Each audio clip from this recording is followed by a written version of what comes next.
to harp on about too much, but I look forward to the opportunity. Thank you. Okay, move on to John, BBC. Hi Frank, how are you? Hi, good, thanks. Can you explain how it all came about, when you got the phone call? Was it a surprise when you got the call? Of course, a surprise in terms of, you know, you never know a decision the club is going to make. There's been lots of change in the Premier League this year, and of course you're aware of that. And I've been particularly enjoying my period of time at home. It's one of the things as a manager and coach where the game can be fluid at times, that when you get periods to be at home, you can really throw yourself into your family and my children and my wife, etc. And things I had to probably put to the side by being up in Everton for a year. So that was a surprise because, you know, I've been pretty happy in that position. But when I spoke to Paul and Lawrence in the last 24 to 48 hours, and they put forward what this is now and what it's ended up being, it was obviously, for me, as I said in the beginning, a decision that was not simple. Chelsea Football Club can't be a simple decision. You have to take things into account personally, what it means to your heart and what it means to your head. But that decision obviously came to. And you've obviously had some big challenges already in your managerial career, but how big a challenge is this one? Especially, you know, you've got 5 days, 6 days to try and prepare a team for Real Madrid. Yeah, it's a big challenge, but aren't they all? You know, and that's not just my own world of, you know, coming to Chelsea at the first time with a lot of young players in the transfer ban, Everton, everyone saw. That's my story. Every manager will have that story. Everything's a challenge. We're seeing how the Premier League is, so I have complete sympathy for all managers that maybe lose jobs and move on, and also congratulations to managers that have success, because I know the work. So I'm ready just to put my work into this challenge that's in front of me and take it day by day. I've got a clear idea of what I want to do in this period. But the biggest thing for me now is to be able to speak to the players and to feel them out on the grass and try and impact them. Are you surprised where Chelsea are at the moment, 11th in the Premier League, given them you've spoken about the squad and the quality that is in the squad?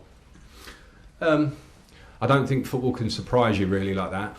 Personally, I think because it's such a competitive league, I don't think it's my position to comment on the whys and the hows that the club is where it is now. It's my position to try and find the right energy, the right results to try and move us into a more positive direction. Because this is Chelsea Football Club. We know we don't want to be in the 11th position, but the reality is that where we are, there's been change, there's been transition, there's been change in the squad. We have, I think there's mentioned before, a lot of talent in this squad.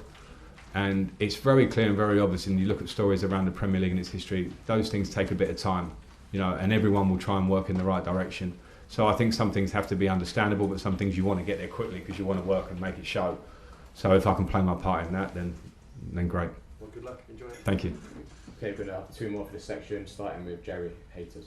Frank, Hi, Jerry. welcome back. Thank you. Hand on heart, do you think, when you left 2 years ago, did you ever think you'd be back in that seat?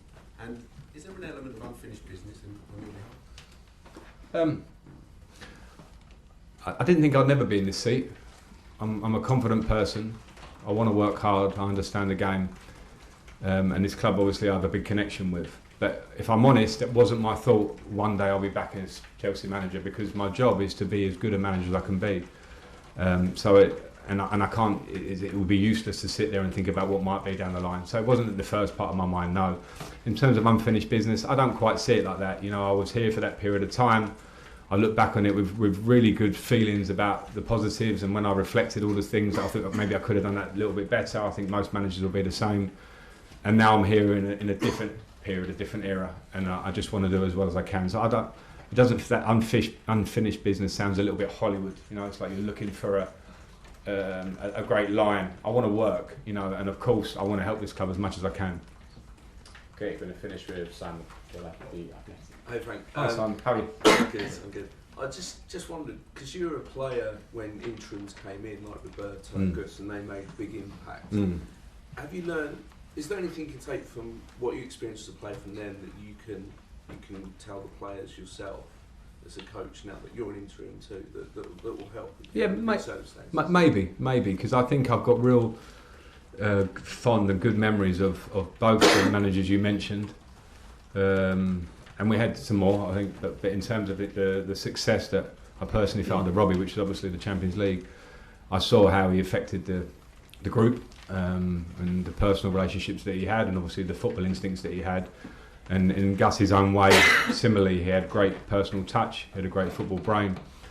So those little things that I remember from those periods, of course, I would try and affect them, because this is a job that's in hand, it's in front of me now, and so I'll be stupid to not rely on some things that obviously I felt were good, but I also have to do the things that I think are right now. So, Sure. you know, both together. And I know you talk about targets, you can't talk too much, but in terms of the league, how important could it be for Chelsea to be in European football, even though it's not top four is obviously probably out of the question, but the less competitions, I think you played in the Europa League, for example. It's really important, but at the same time we're in this situation now where we would all love to get there, but the reality is we have to win games to give ourselves a fighting chance of being there. Yeah. So I really don't want to go there at this point. But I understand your point, because Chelsea has a history of being in Europe. But at the same time here, as I mentioned, whatever challenges there have been this season, I'm not here to talk about them. I'm here to go, what maximum impact can I have from now until the end of the season? And of course, I could set high bars for myself now.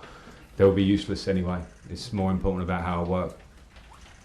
Okay, that completes that section, so cameras off please.